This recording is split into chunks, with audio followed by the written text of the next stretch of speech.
आज छुट्टी थिला भाविली बारियाडू टिके बुली आसे देखली जे केते कुंदरू फली आ माखन फूल भी तो कुंदरू तुलली आ माखन फूल तुलली आ घर के आसले देखली जे सब कुंदरू पाची जाइए। फिर माँ के कहली कुंदरू के काटी दियो राई करमा। फिर कुंदरू थी 2टा चेरी टमाटर टिके नून और पानी दे करी गुटे सीटी मरे देबे।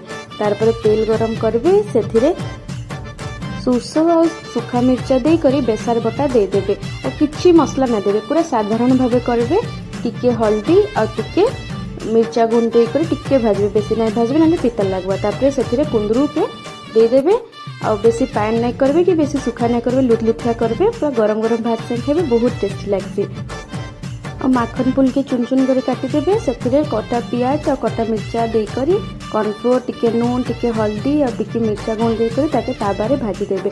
किछि मसला नहीं देबे मसला देले नेचुरल टेस्ट नहीं आसीबा कि मते लागसी तो मैं मसला नहीं दी एंता करी केते काड़ा आइटम आज हेई।